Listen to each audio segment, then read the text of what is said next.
this is an iHeart podcast. Guaranteed human.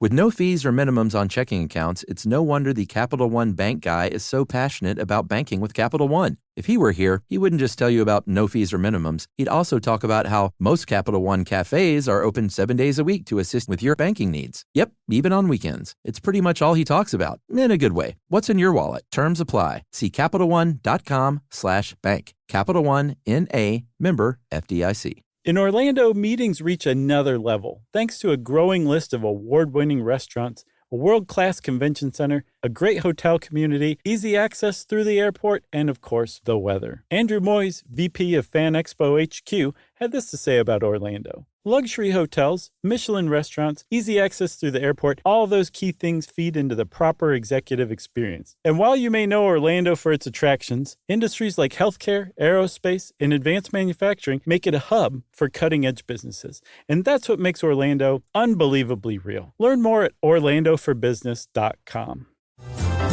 Welcome to Stuff You Should Know from HowStuffWorks.com.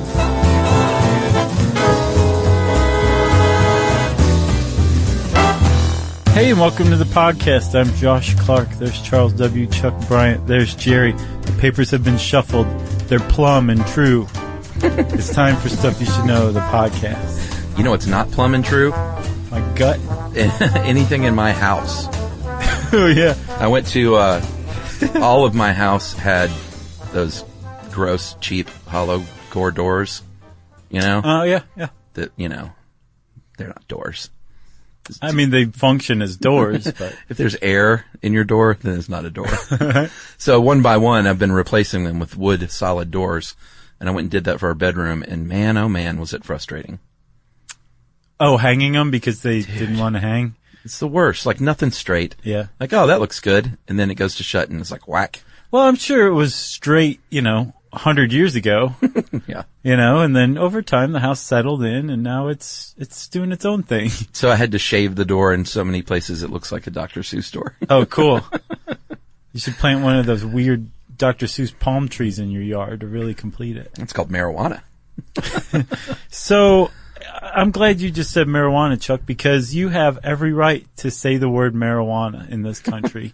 It's right. a free country. You can say the name of a plant. People do say and have long said, this is a free country. I can say whatever I want. And free speech is one of the basic hallmarks of what makes America a free country. Yeah. Freedom of speech. Mm-hmm. But America is not the only country that enshrines a freedom of speech protection in its charter. Yeah, there are varying degrees of it in many, many countries. Right.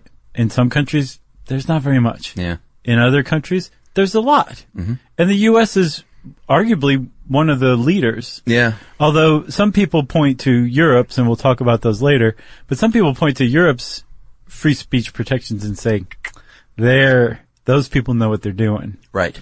In the U.S., if you look at free speech, you go to the Bill of Rights typically. Mm-hmm. It's a great place to start. Bill, great guy. And you will find in the First Amendment of the Constitution, which is the first part of the Bill of Rights, it says in there specifically that Congress will make no law, right? Mm-hmm. Abridging the freedom of speech.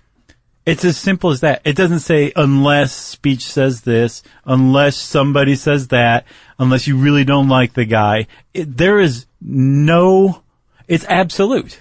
It's an absolute protection of freedom of speech. Yeah, and that goes on, I think, it's pertinent to mention, abridging the freedom of speech or of the press or the right of the people to peaceably to assemble. Founding Father JFK. And to petition the government for a redress of grievances.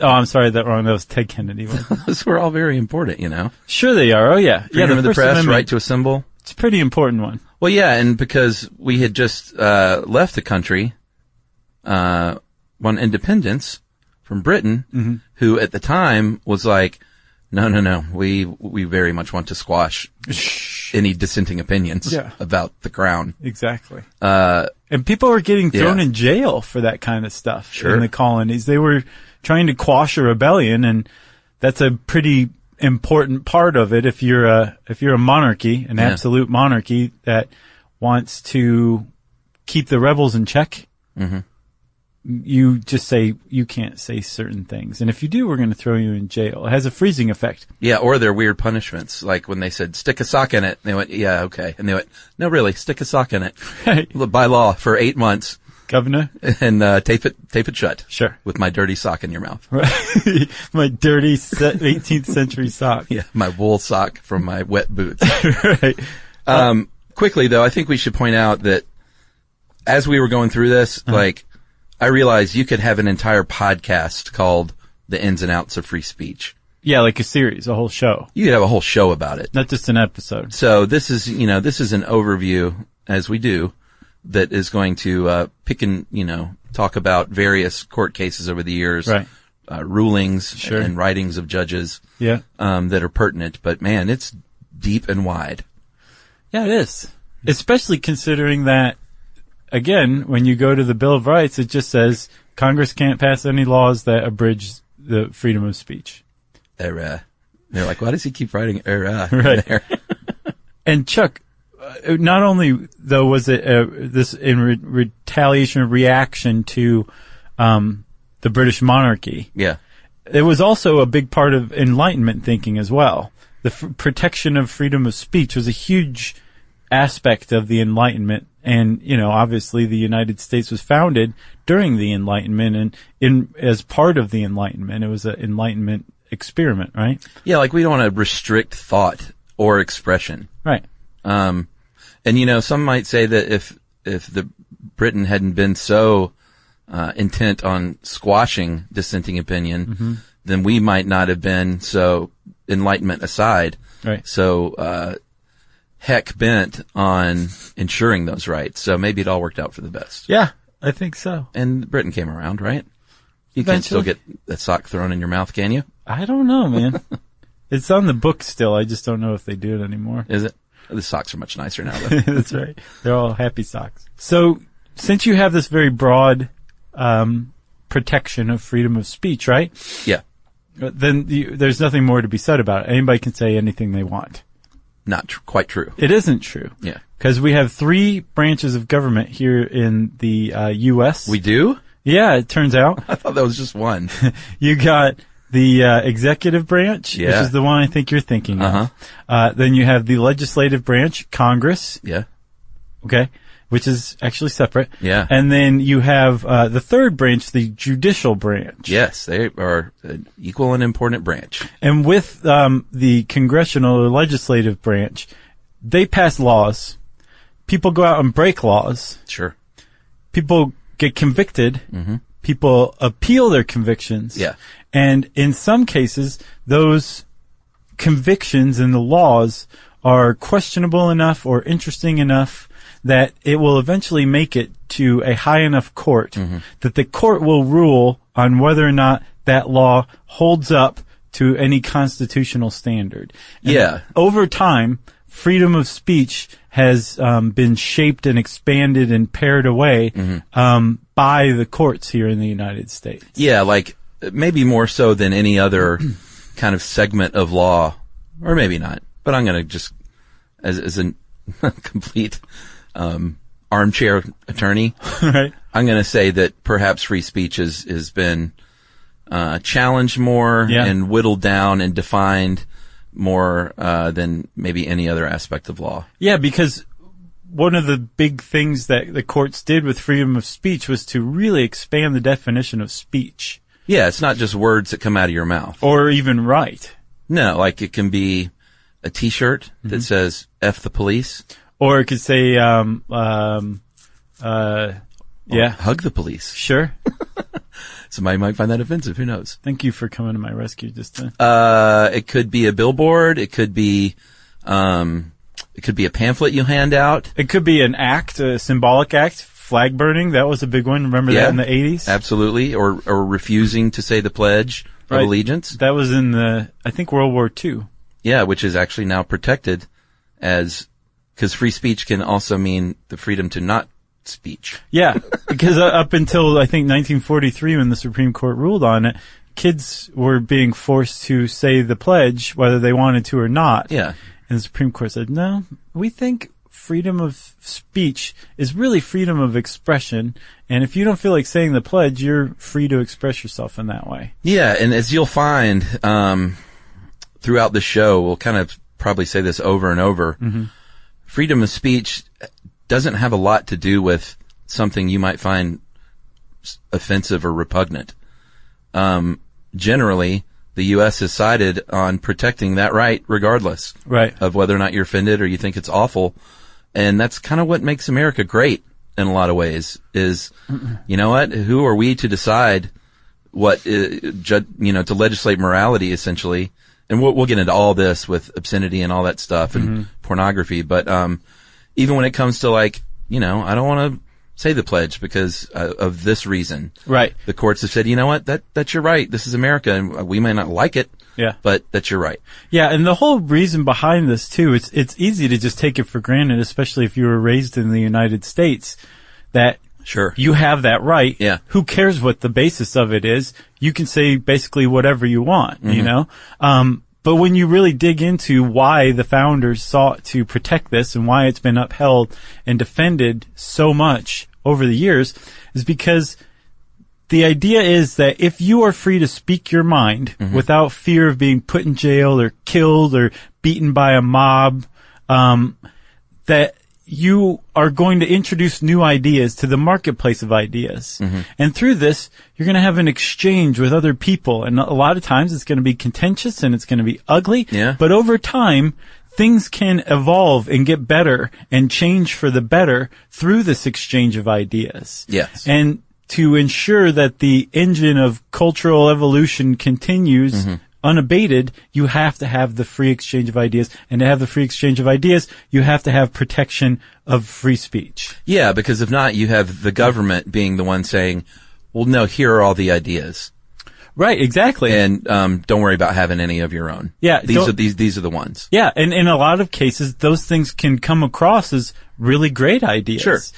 Here in the U.S., up until the, I think the mid-50s or early 60s, there were laws on the books where it said you can't speak ill of groups. Like you can't say anything about Jewish people or Muslim people or any group. You can't say these things. Yeah, like hate speech was not protected. Right. It was called group libel.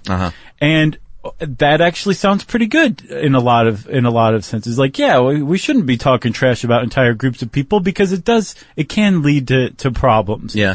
But that same prohibition on speech came to be exploited by white Southerners who were in power in the 50s, who said, Martin Luther King, he's trying to incite violent social change with his radical ideas. Somebody needs to put a duct tape over that guy's mouth. Right, stick a sock in it. He doesn't have the freedom to say this. And actually, our right to say hateful things about other people was a direct result in the United States of the civil rights movement. I know.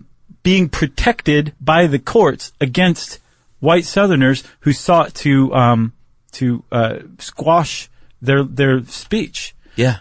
So hate speech, is due in part to Dr. Martin Luther King. Yeah. And trying to advance civil rights. Right. In a weird turn of events. Yeah, it really was. And in Europe, and we'll talk about this a little more, like you said, some people say they have nailed it. They don't protect hate speech, and you can't be you can't deny the Holocaust publicly, and you can't say, Jewish people, X, Y, Z, or this group of people are like this. Right. Some people say that's kind of right on the money. We have taken a different tack here in the U.S. Right, and Europe does that because they have a pretty recent example of what can happen if you do have freedom of speech, and that a totalitarian government can hijack that freedom of speech and use it as propaganda to incite hatred amongst an entire population. Yeah. Or even as this one author put it, to prepare them for extermination. Yeah. Just basically saying like, hey, everybody, get those guys. They're the reasons you don't have jobs. They're the rapists. They're the people who are going to kill you and steal your family's wealth and well-being. Yeah. So get rid of them. Turn on them. And that's the whole point of saying nobody can incite hatred through speech in these European democracies. Yeah. Because the state has done it before. Yeah, and we all see what happened there. Right. Should we take a break? I feel like that's a good intro. Sure. Broad, all-encompassing, passionate. All-encompassingly. All right, well, we'll come back here in a minute and get down to the nitty-gritty of some of these court cases. Okay. Learning stuff with Joshua and Charles. Stuff you should know.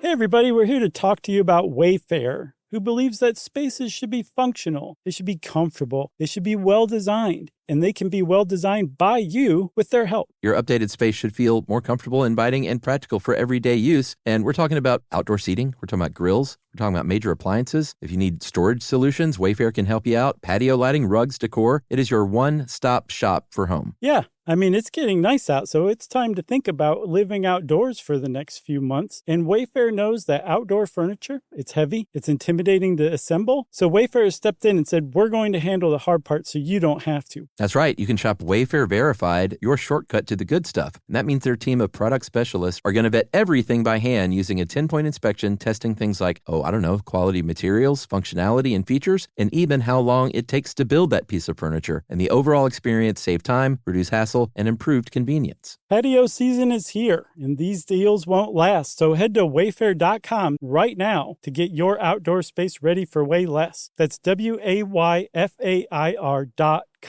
Wayfair, every style, every home. Hey everybody, I want to talk to you a little bit about Tide Evo because it represents over 10 years of innovation and product development. Tide Evo is a first-of-its-kind technology where tens of thousands of minuscule fibers are spun together to form a 6 times powerful layer packed with scrubbers, brighteners, pre-treaters, and fresheners. And that's going to deliver a breakthrough clean that's so powerful it feels like magic. Yeah, it is kind of like magic. Tide Evo is revolutionary. A 100% concentrated, waterless laundry tile that's made of compressed microfiber soap layers rather than liquid or powder. And it's not like pods or sheets because it uses 6 layers of detergent fibers to deliver superior cold water cleaning without plastic packaging of any kind. And it provides a mess-free, lightweight solution that dissolves lickety-split. So whenever you run into a laundry challenge, turn to Tide Evo. It's revolutionary. It's magic. Try new Tide Evo. Real laundry magic.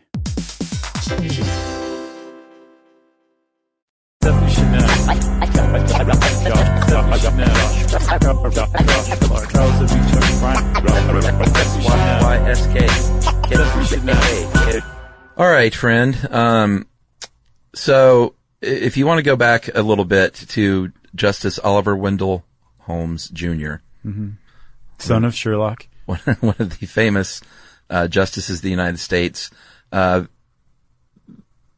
a lot of ways, but very specifically because everyone has sort of heard the old thing that you can't yell fire in a movie theater and say that's free speech, because that will, in the case of in the 1919 case Schenck v. United States, Charles Schenck was arrested for distributing material basically that said, hey, don't, the U.S. draft, military draft is BS.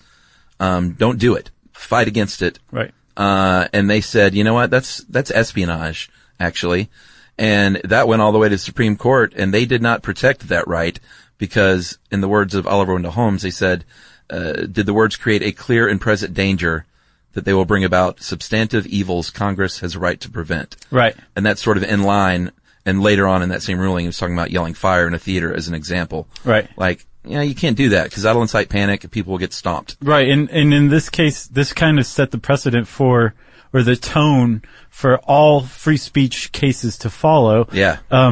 It's weighing the individual right versus the public good. Yes. or in this case, the individual right versus creating some problem or evil, as he put it, that Congress has a right and an interest to prevent. Yeah, a danger to the country. Right.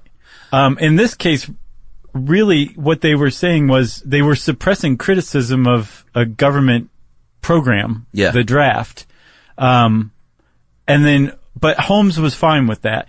But within a year, I think, he saw his test, does it present a clear and present danger, being used in a way to squash dissent when a bunch of anarchists who were just generally advocating the overthrow of the government, rather than need to do this on this date at this time,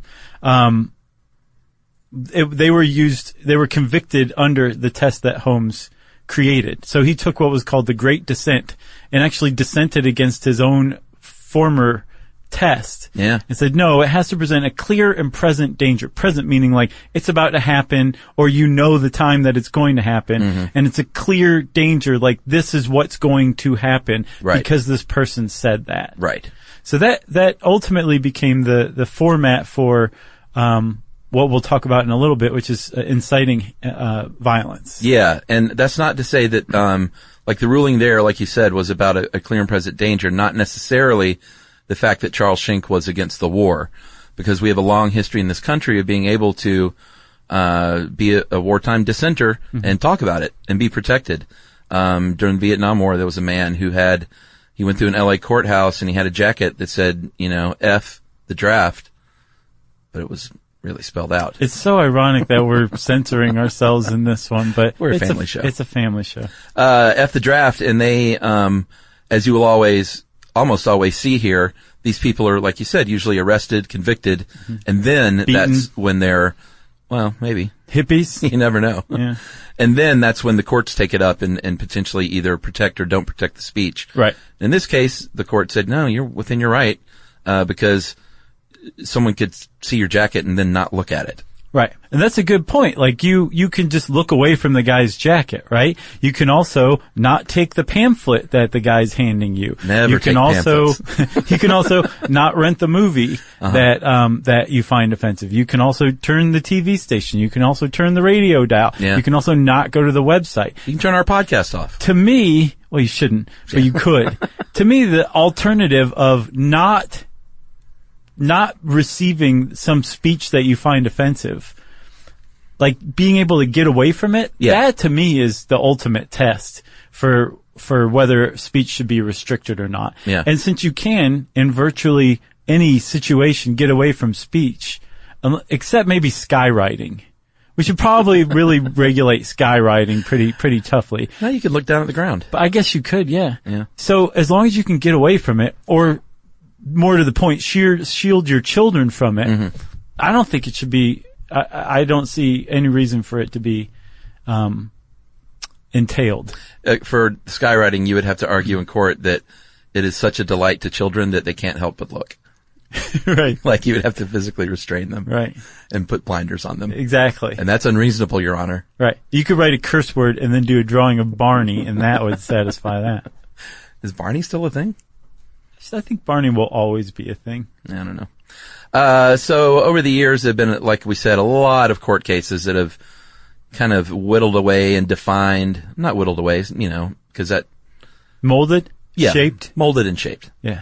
So old Marv ran an adult book business. Yeah. And what he did was he sent out mailers. He liked to send out a mailer. Right. And these mailers would show up at houses where, my kid might read it. Sure. Or someone easily offended might read it. Yeah. Or not so easily offended might read it. And there was a mom who, this was her adult son. Yeah, it was a mom and her grown son who's the manager of the family restaurant. And was he childlike? Maybe. His eyes were burning. I don't know. Maybe his mom was just treated him like a kid. Who knows? But they said, you know what? This guy shouldn't be mailing these randomly to just whoever. We certainly don't want it, so we're going to call and complain. Yes. And Marvin Miller ended up getting arrested for obscenity. Sure. And this turned out to be a huge case. Yeah, it went all the way to the Supreme Court. And, Yeah, it was what you call a, what do you call that? Landmark? Well, landmark's Watershed? One word. Watershed. Yeah. Couldn't think of it. I was like, we did a podcast on it recently. Yeah. It's an Indigo Girls song. That's right. It was a watershed case. Miller v. California. And I'm going to say V instead of versus. I think we've talked about that before, right? Sure. It makes you sound more legalese. Yeah. And everyone likes being legalese. Sure. In 1973, like I said, the Supreme Court heard the case, and they found that his speech did not qualify for protection. But here's the hitch. They didn't rule on the obscenity. They ruled that, hey, we were protecting kids, and you can't just mail this stuff to a house. Right. Because kids live in houses.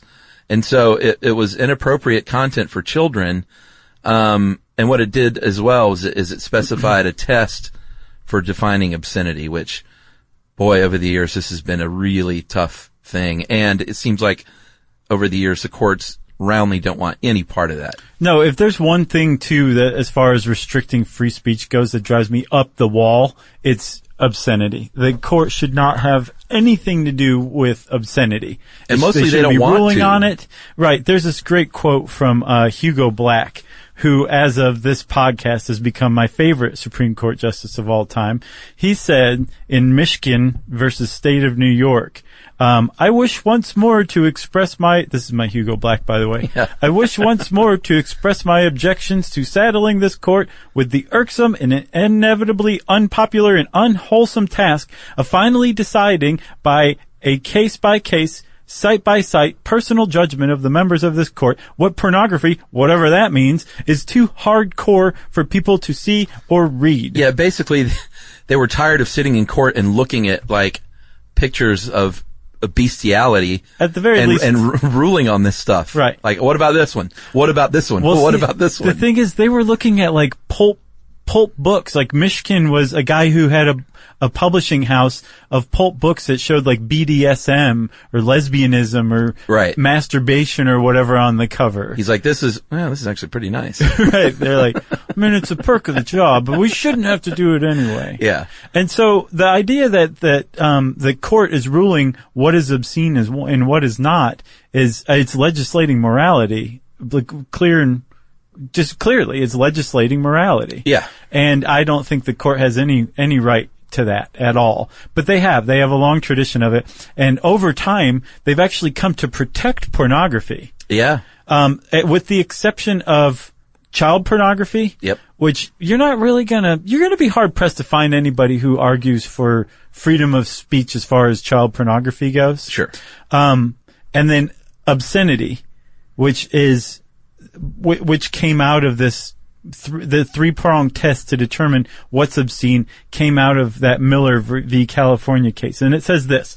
It says that if the average person using contemporary community standards can look at something and says that this arouses the prurient interest. Yeah. Is it meaning sexy time? Yeah. That's prong one. Yeah. And you have to satisfy all three of them. Is this patently offensive sexual content? Yeah, or patently, either one. I say patently, and I got that from Mr. Burns. Oh, well.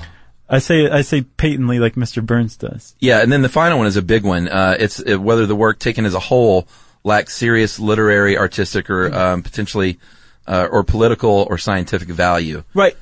That's subjective. Yeah. Extremely subjective. Like who it literally says if it's artistic, right? Who says what's art and what's not? Yeah, and very famously, Justice Potter Stewart, the very, very famous line when asking about obscenity or pornography said, "I know it when I see it." Right. But they have long said, like, one of them said we may be trying to define the indefinable. Yeah, it is indefinable. Sure. You ask 100 people what pornography is, and you'll get 100 different answers. And so as a result, some courts have said, this community, these jurors decided that this is obscene. So people go to jail for depicting sexual acts or something like that some jurors in that town found, distasteful. Yeah, because America has long had a very puritanical hang-up with sex and nudity. Right. Violence, bring it on. But nude bodies Shame. Cover that up. I think that's probably my issue with it too, is we're super we'll expose kids to violence. Yeah. Extreme violence at a very young age, but sexuality, hey, you wait until your parents are dead. Yeah. You understand? It's done me? wonders for the therapy industry though. Sure, it's true. So hold on, Chuck. There's one other thing. The other problem I have with the defining obscenity Yes. is that there's no national standard. The courts even said it would be impossible to come up with a national standard. Yeah. So if Miller had been tried in a community of swingers who are into that stuff, he probably would have gotten off. Yeah. Right? Yeah. But because he was tried in a community that decided that no, this is obscene, it was deemed obscene. Whereas in another community, it may not have been deemed obscene. That's no test. Well, yeah, and that became a big deal at one point because they basically, the law said that community standards are you can't have a national standard because what someone thinks in Skokie, Illinois is not what in Sin City, Las Vegas. Mm-hmm. They have an entirely different definition of obscenity and pornography. Right. Yeah. And they're right. Yeah, I guess they are right, which is why to me, it's one or the other. You either get rid of anything that could possibly be considered obscene. Yeah. Or you allow it all. So obscenity, it's obscene. It is. Well, we'll get more into obscenity too, but, there are a lot of other facets of free speech that you might not really think about. In 2013, there was a case, Bland v. Roberts, where there were these two dudes that worked for a sheriff department. And, sheriffs are elected. They were running for office, and they were fired for commenting and liking on an opponent's Facebook page. Yeah. Which, this gets into, in the digital age and the internet age, a whole different slew of questions to be answered. And they appealed that case and won, actually. Yeah, Bland v. Roberts. As a result, Facebook likes are considered protected free speech under the First Amendment now. Yeah, but maybe not ironically, but Facebook and social media in general, you can also, it's at their discretion whether or not they take something down. Yeah. And you can't say, well, that's free speech. And that's no, this is our private room, essentially. Right. This is our home. Right. And inside a private home, you can tell someone to shut up. Private home, private companies, yeah, social media platform. Like if you show up to work in a F the police shirt, they can fire you or tell you to change it. And if you say, no, this is my free speech, they'll go, no, this is my business. This is not a free speech zone. Like the mall, remember? Yeah. Oh yeah, that's right. Poor Victor Gruen. And here's the thing too and this isn't really a section in our notes, but you're riffing? I'm riffing here. I get kind of bugged these days with, I think a lot of people have the notion that freedom of speech means also freedom from consequence. And those are two different things. Yeah. Like freedom of speech means that you are not going to be, well, you might even be arrested and convicted, but eventually it will be overturned. Right. You'll be vindicated. But if a business or a comedian or a TV show does something that people find offensive, or a provocateur YouTube guy, and someone wants to pick at them and shut them down or boycott them, and they cry free speech, it's like, you said that, you got away with it, you're not in jail, doesn't mean there won't be consequences. Well, yeah, the right to protest is enshrined in the same amendment as free speech. Yeah. But I think, I hear a lot, it seems like more and more these days, where people whine about the consequences of their own free speech. Right. And that's not enshrined in the Constitution. There very likely will be consequences. Right. People will hate you. Maybe. But it's like you said, though, it's there to protect the unpopular opinion. There's this guy, who's an expert on free speech at Penn State, I believe. He said, we have a First Amendment to protect unpopular expression or the minority viewpoint because we don't need a constitution to protect what the majority thinks. Yeah. The majority takes care of itself. That's a good point. It's the people who everybody else hates and what they have to say, that is protected by the Constitution. Yeah. And, Harvard law professor Noah Feldman, in a very un-Harvard law-like way, said, if your feelings are hurt, then that's your problem. Yeah. Snowflake. You didn't say Harvard like JFK? Harvard. He didn't say snowflake. I was kidding. No, but what he was pointing out was basically the sentiment behind free speech in the United States, that as long as you are not physically harming somebody, like emotional harm is whatever. It's not even gonna register. Well, although that one article you sent, that op-ed, there was the guy that argued that emotional harm was worse than physical harm. Right. And had a longer lasting impact. Yeah. So, there are two sides to every argument there. Well, that's one of the reasons why Europe has said no hate speech. Right. It's harmful. Yeah. Like, even if it isn't physically harmful, it's emotionally, it's intellectually harmful. It's not good. All right. So we've dabbled in obscenity. One of the other, and we'll talk a little bit more about it, but one of the other things that, you can have insulting speech, but there's something called fighting words. Right. That is not protected, and can be difficult to determine. And again, over the years, the courts have tried to do so. But in 1969, there was kind of a landmark case, Brandenburg v. Ohio, where Clarence Brandenburg, was at a Klan rally in Ohio and said, we're not a revengeant organization, but if our president, our Congress, our Supreme Court continues to suppress the white Caucasian race, please, it's possible that there might have to be some revengeance taken. So they should have jailed him for grammar. Right. Revengeance is, of course, not a real word. And neither is revengeant. Although I think it's in a video game now, someone said. No. Yeah, Revengeance 2. What? I don't think it's called that. Yeah. Revengeance 2. Parentheses, SIC. Right. What does that stand for again? Sick. I can't remember. Like, that's so sick. They got it wrong. Right. I don't know. I can't remember now. I think we would know this. Yeah, somebody else send it in. People tend to write it after the stuff we write. We don't usually use it ourselves. Yeah, it's funny though. I have this thing, just the weird, quirky things that everyone sort of does in their head in life. Whenever I see SIC written in an article, I always try and think of what word either they got wrong or were replacing in the article, to make more sense. Well, no, they use it because... Well, if it's a misspelling or if it's not a word. It's basically the writer or the editor saying, this guy got it wrong, not me. Yeah, but, or am I thinking of a different one? What is it when they, That's just when they put it in brackets and they put like there or something like that. Oh, okay. Because the person left it out. Sick also goes in brackets, but it's basically saying, I'm aware that this is misspelled. Yeah, I knew what sick was. Preserved it to show what a dummy this guy is. I think I do it in both cases. Like if it's a made up word, I'll try and think of what like they meant, or like the other one where there's just a parentheses and they just basically add something to make it more sense. Right. I try and think of like, what did they say to begin with? It's a weird thing. No, I know what you mean. In my head right now, I have For Your Eyes Only. Oh, I thought you were going to say away. you're trying to figure out what I'm thinking. The brain does some terrible stuff. I have that in my head now too because you came in singing it. For your eyes only. Why? It doesn't make any sense. It doesn't. I haven't heard the song in decades. A week-long earworm from a song you haven't heard in decades. Yeah. Was it in a dream? I don't think so. You dreaming about Sheena Easton again? That was a good movie though. It wasn't bad. Was the Connery one on it? No, that was Roger Moore. Are you sure?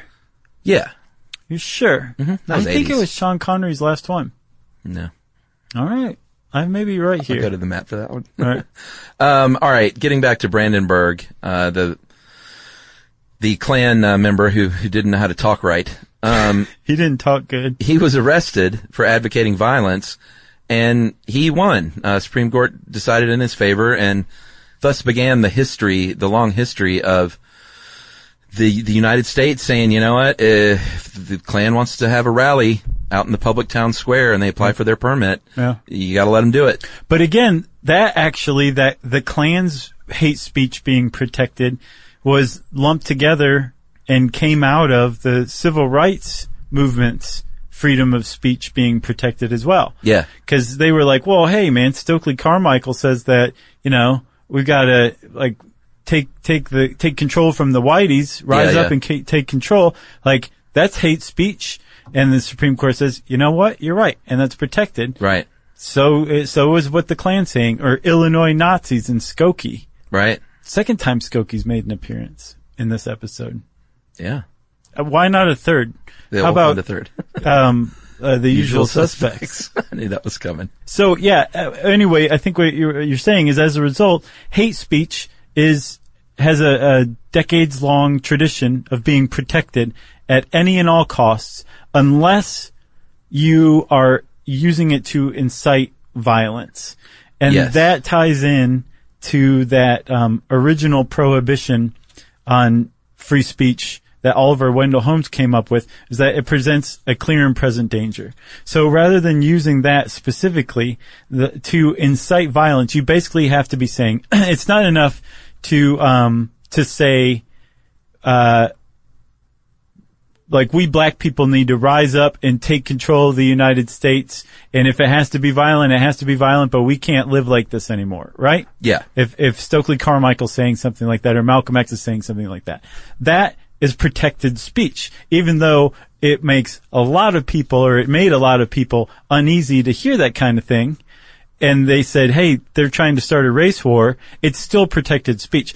On the other hand, if you said, or Stokely Carmichael said, everybody needs to go get their shotguns and we're all going to meet here on Tuesday and we're going to take the streets Tuesday afternoon, that would not be protected, because he would be directly inciting violence. Yeah, what are the two things? That violence has to be likely, and it has to, the advocacy for violence has to be directed to inciting or producing imminent lawless action. right. And then it has to be likely to incite or produce such action. So it has to be happening at some point that you can point to next Tuesday, something that's not vague or indefinable, like we should do this in the future if we're not granted greater rights. Right. So it has to be something specific, and it has to be likely to produce that effect, right? So if somebody's a great orator and the people they're telling to get their shotguns all own shotguns at home, that would probably make it likely. Yeah. And then a few years after that case, another one, Hess v. Indiana from 1973, defined imminent a little further, and it said an advocacy of a legal action at some indefinite future time. Yeah. That's protected. Right. So likely and imminent. Yes. Interesting. All right. Well, let's take a likely and imminent break, and we'll talk even more about obscenity after this. Learning stuff with Joshua and Charles. Stuff you should know.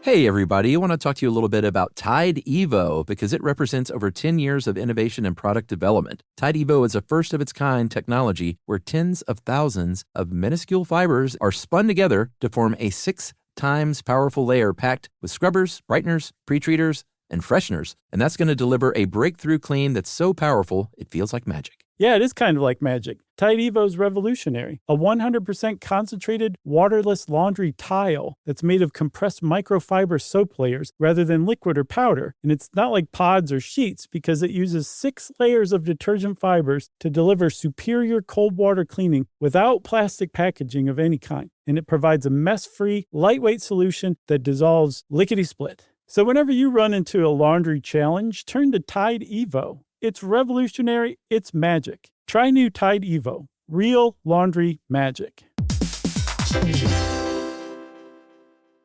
The springtime thaw is finally here. Flowers are blooming. Days are longer. We're saying yes to more plans and finally getting outside. Running, walking, just moving again. It's the perfect time to upgrade your everyday go-tos with Bombas. Take Bombas sports socks. They're super comfortable and designed with sport-specific tech for running, cycling, yoga, hiking, you name it. I use them to run in, and I can tell you they work beautifully. So head over to bombas.com and use code SYSK for 20% off your first purchase. That's BOMBAS.com, code SYSK at checkout. Stuff you should know.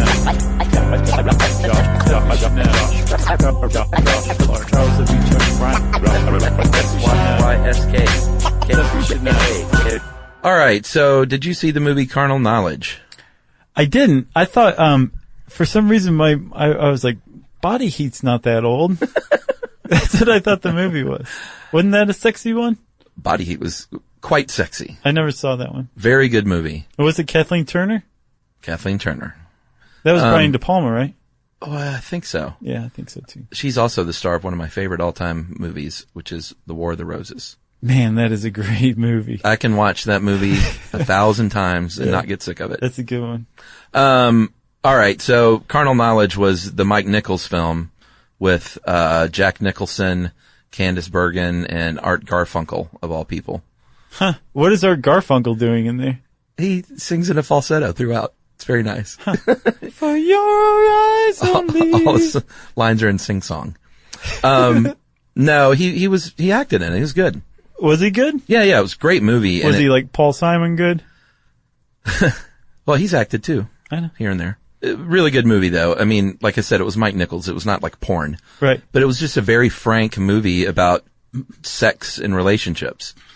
Like Nicholson plays sort of a, what you would think, kind of a womanizer. And Art Garfunkel's a little more tender and not as big of a womanizer. Okay. I'm trying to decide how to put all this. Tender. And it kind of just follows them in 3 points of their life. From like college to middle age and their sexual exploits. Huh.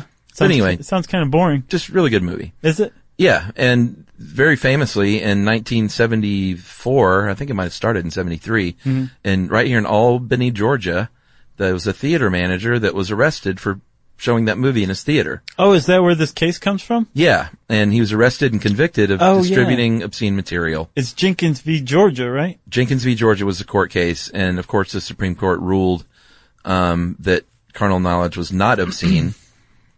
And I think in the ruling they said, it's Mike Nichols, for God's sake. Right. He's like, what are you thinking? Precious treasure. Well, they said that it basically your opposition to it, state of Georgia, making us so proud, is that there's nudity in it, and it's about like a sex. lot of nudity. And they were like, that's not enough. It's not patently offensive, sexually explicit material that has no artistic value. Yes. It fails the Miller test, is what it's called. Yeah. Or it passes. No, I guess it would fail the Miller test, because if you pass the Miller test, it would be obscene. Right. It's a weird way to look at it, I guess. Yeah.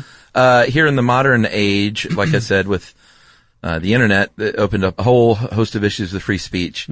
And notably, the Child Online Protection Act, COPA. Yeah, that was a big deal. Very big deal. COPA was legislation that was introduced to, protect kids from online smut. Right, but on the other hand, freedom of speech advocates said, no, this is the start of regulating the internet. The internet is a free, open, wild west, and it should not be regulated, so don't try to regulate it.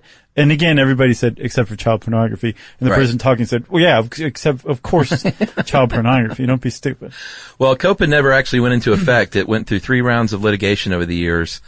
And,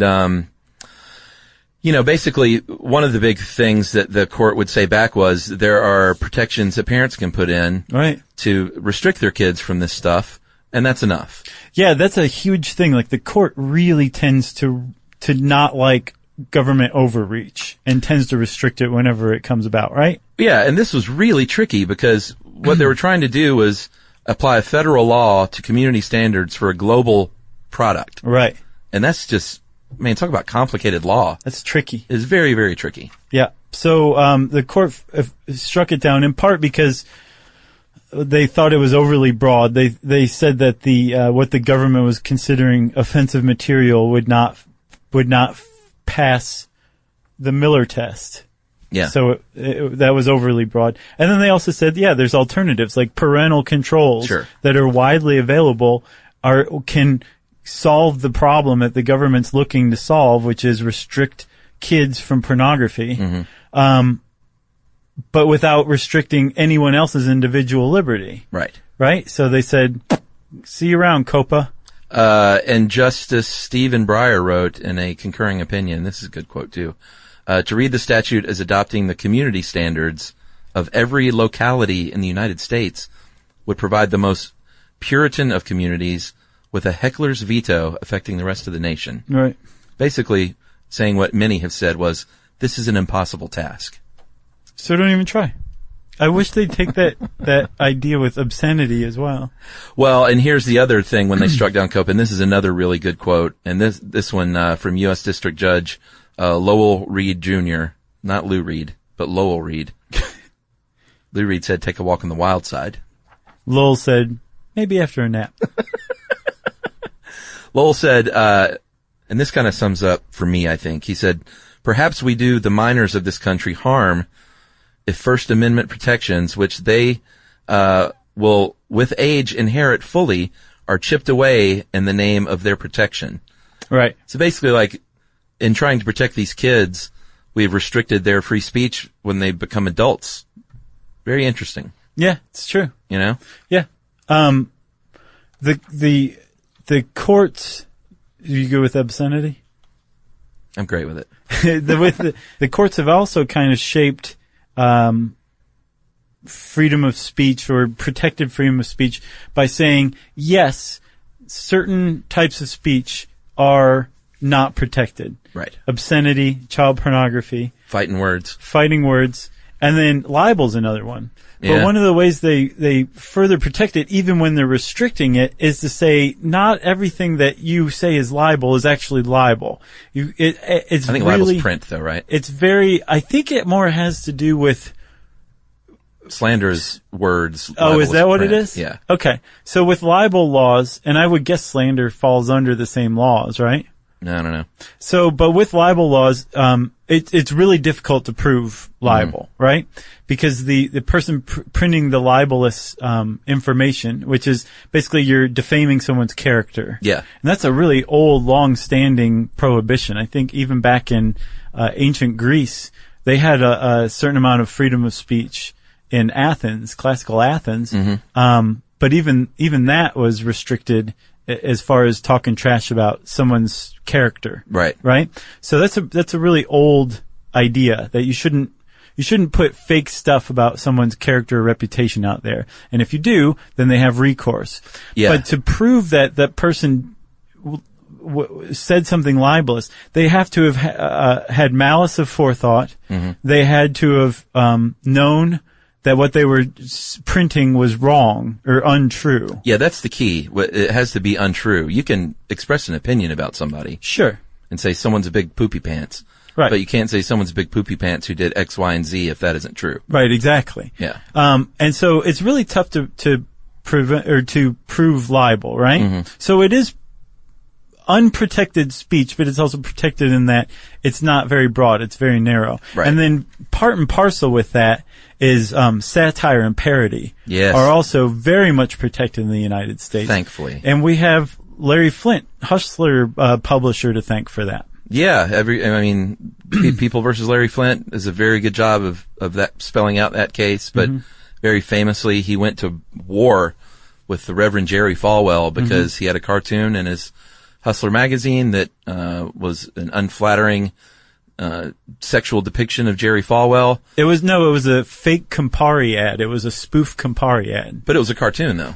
No, not the one I saw.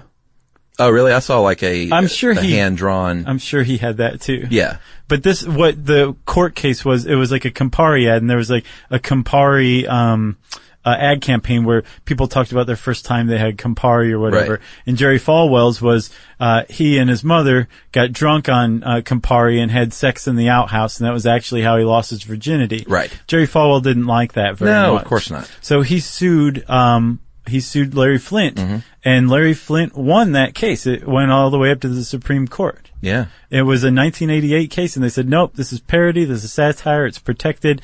If any reasonable person sees it and would know that it's not true, it's protected. And Larry Flint said, Your Honor, no reasonable person would see this. Right.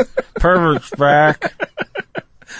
Yours is better than mine. That was good. Oh, yeah, was that a good one? Yeah, he sounded like Woody Harrelson doing Larry Flint, Oh. which is right on the money. In my head, I sound like a Muppety tenor doing Woody Harrelson doing Larry Flint. Great movie. The Muppets? People versus Larry Flint. It was a great movie. You saw that? Yeah. Yeah, and anyway, thankfully satire is protected here in the U.S. Because we have a long, rich history of political cartoons and rich satire that can really make a difference. Like you see what's going on with Saturday Night Live right now. Right. It's like they've had a long tradition of political satire. And most times that opening bit they do is political in nature. Yeah. And then, it's nothing new. They've been doing it forever. No, it's true. So, I don't know. I just think it's when you start like poking at that and the Onion and, some of the great satirical publications, that goes down a bad road. Agreed. Yeah.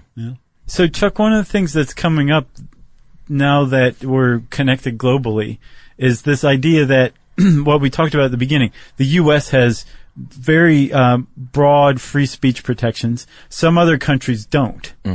There's like the UN Universal Declaration of Human Rights, right? Yeah. Some of that has some free speech protection in it. Not everybody signed on to it, and a lot of people think there will never be any way to protect freedom of speech worldwide. Right. Normally, up to, say, the 90s, that wasn't that big of an issue unless, like, Salman Rushdie published a book or something like that. Yeah.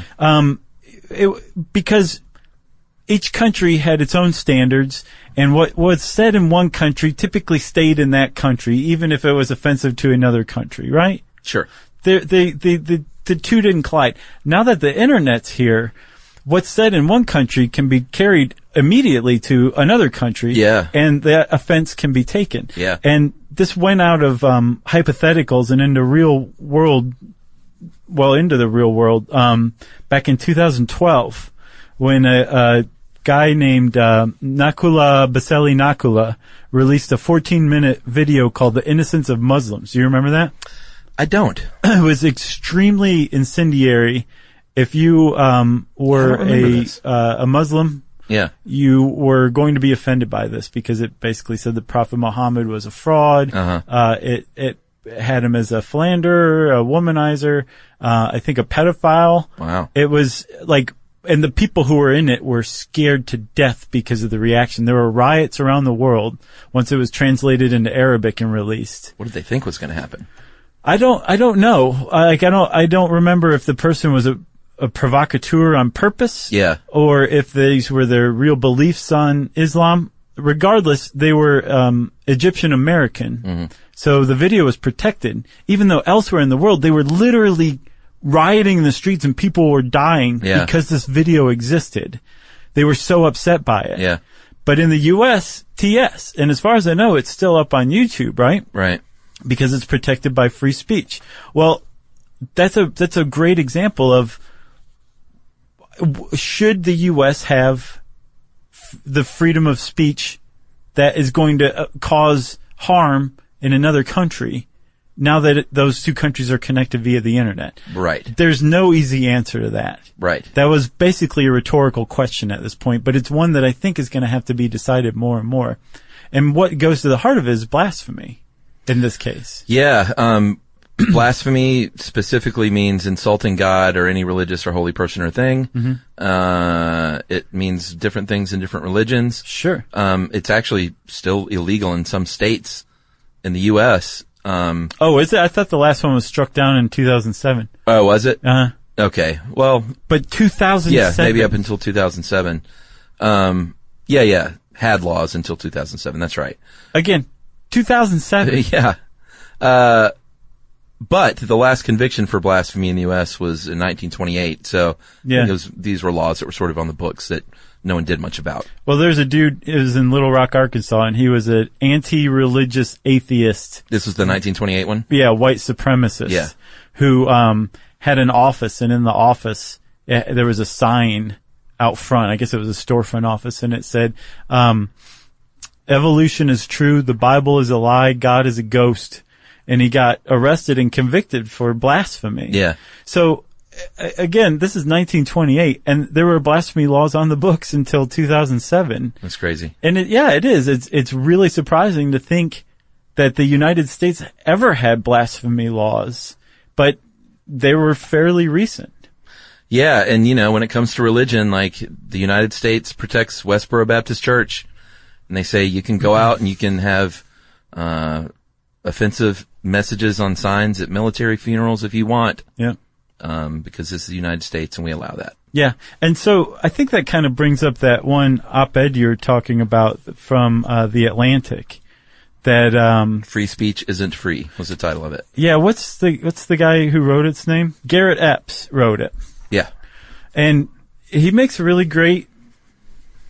He didn't even make a case. He just kind of presented both sides. Well, and what he did was, here was the quote, and I think you're right on the money with that summation, because he said, repressing speech has costs, but so does allowing it.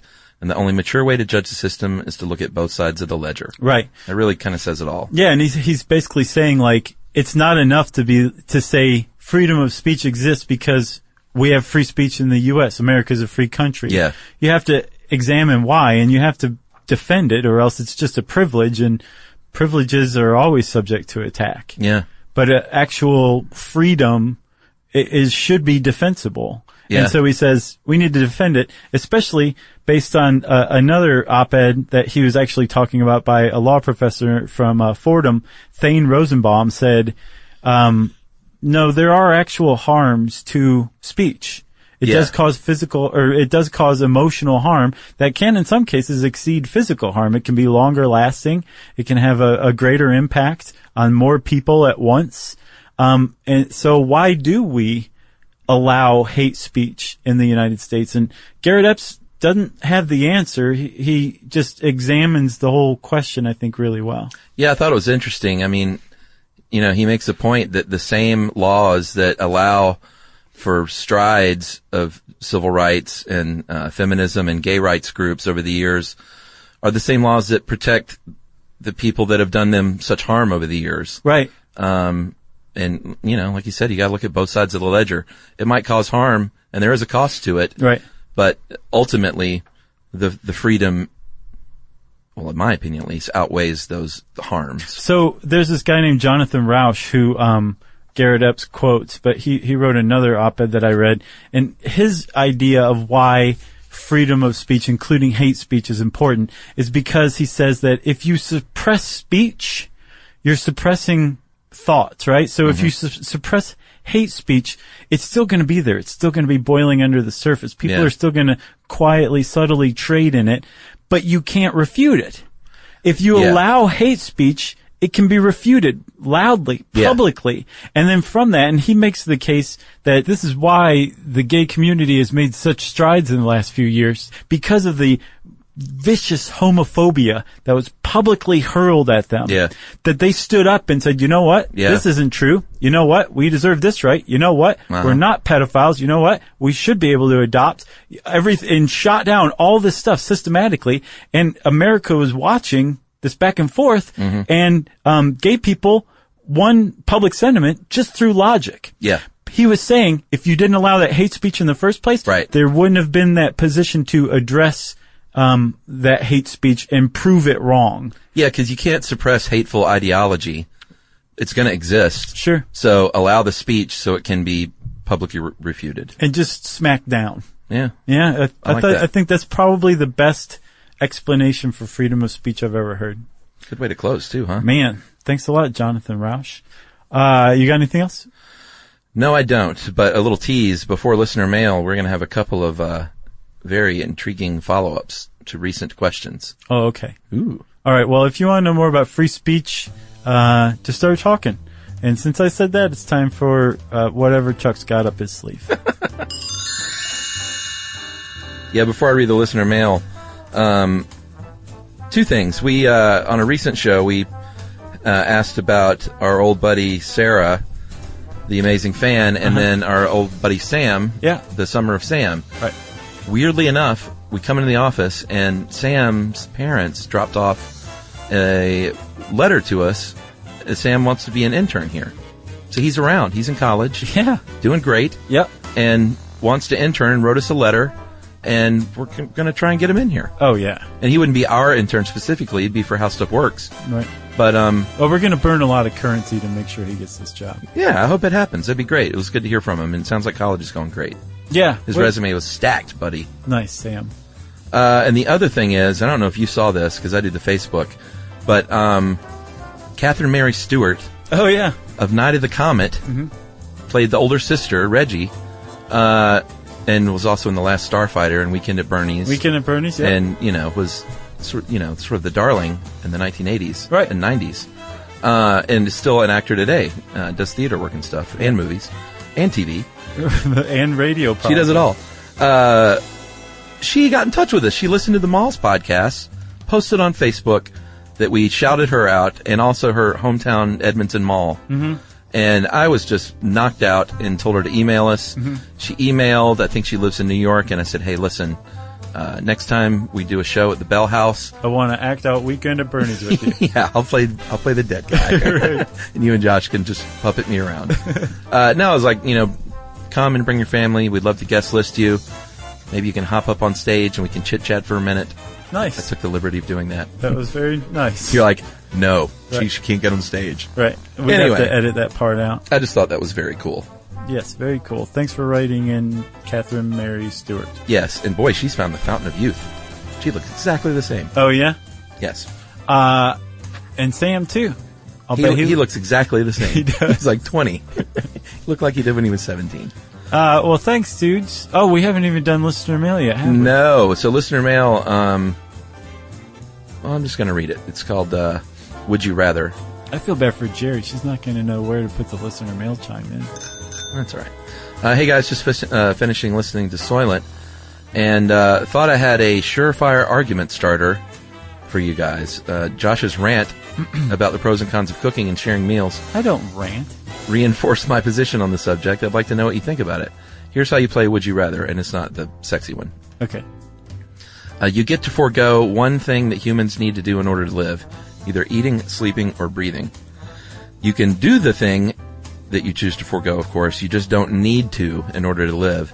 And you remain neutral in terms of pleasure or discomfort caused by the lack of the necessity. So you don't feel hungry, you don't feel sleepy, you don't feel asphyxiated. Seems like a cop-out to me.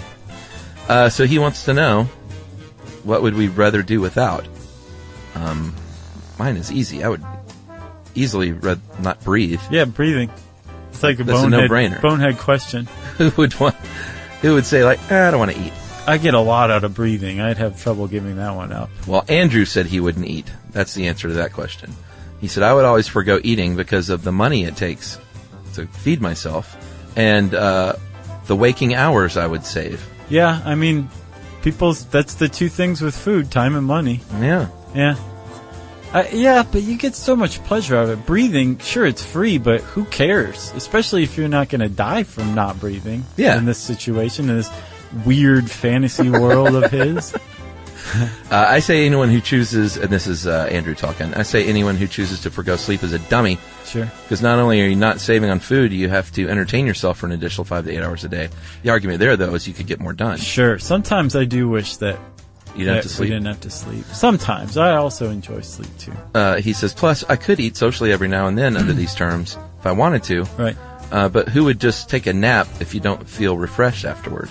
Yeah. Well, I would. Because I love to sleep. Sure. And then the non-breathers are just like deep sea diving and exploring volcanoes and stuff, I guess. Oh, I didn't think about that perk. Yeah. You just go swimming all the way to the bottom forever. Yeah, so it's clearly breathing is the answer. It's not even a subjective question at this point. No, we've proven it. Yeah. All right. Keep up the good work. That's from Andrew. Thanks, Andrew. You keep up the in good Ohio. work, too. Yeah. Nice. I just want to say you're a sucker for not eating, though. Yeah. If you want to try to stump us but fail at it like Andrew did, you can tweet to us at SYSK Podcast. You can join us on Facebook.com. You can, or / stuff you should know. You can send us an email to stuffpodcast@howstuffworks.com. And as always, join us at our home on the web, stuffyoushouldknow.com. For more on this and thousands of other topics, visit howstuffworks.com.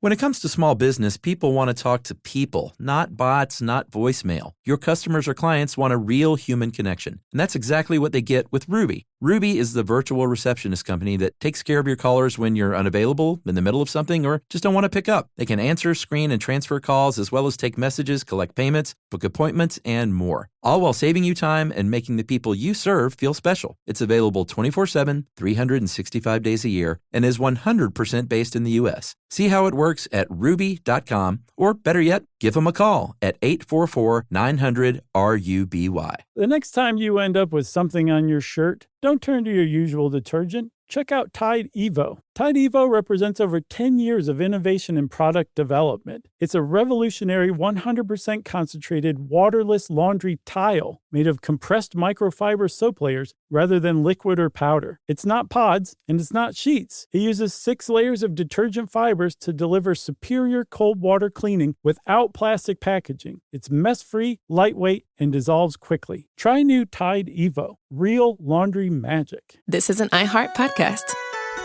Guaranteed human.